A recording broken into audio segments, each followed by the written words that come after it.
वायुसेना की ताकत, तेज होगा वायुसेना का फायर पावर। बम के प्रहार से दुश्मन होंगे निस्तनाबूद। भारतीय वायुसेना की ताकत में और इजाफा हो गया है। मध्य प्रदेश के जबलपुर के आयुध निर्माणी खमरिया ने भारतीय वायुसेना को 500 किलो का जीपी यानी कि जनरल पर्पस बम सौंपा है।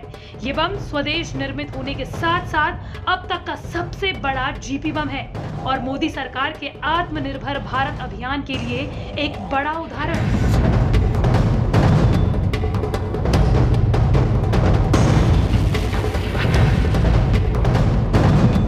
500 किलो का जीपी बम देश में निर्मित अब तक का सबसे बड़ा बम है। 48 जीपी बमों की पहली खेप भारतीय वायुसेना को भेजी गई।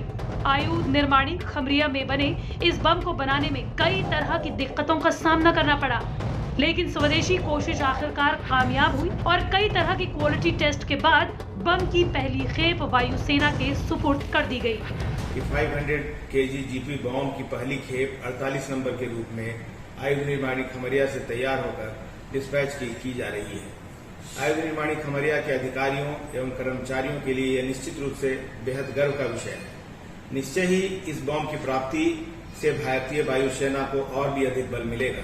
अगर इस 500 किलो के जीपी बम की खासियत की बात करें तो इससे वायुसेना की ताकत में और इजाफा हो जाएगा। जिस जगह पर ये बम गिरेगा वहां के 100 मीटर के दायरे में आने वाला सब कुछ मिट जाएगा।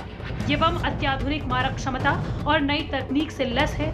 इस बम में स्टील के 15 मिलीमीटर के 21,000 छल्ले डाले जाते हैं। विस्फोट के बाद हर छर्रा 50 से 100 मीटर तक टारगेट करेगा। इसकी चपेट में आने वाली 12 एमएस मोटी स्टील की चादर तक छलनी हो जाएगी। 500 किलोग्राम वजन की इस बम की लंबाई 1.9 मीटर है। इसे जैगुआर और सुखोई 30 MKI जैसे लड़ाकू विमानों से दागा जाएगा। भारतीय सेना के पास बड़े साइज के बम मौजूद तो हैं, लेकिन ये अब तक विदेशों से मंगाए जाते रहे हैं। लेकिन इस बम के देश में निर्माण से और नए तरह के बमों के निर्माण को तेजी मिल सकेगी।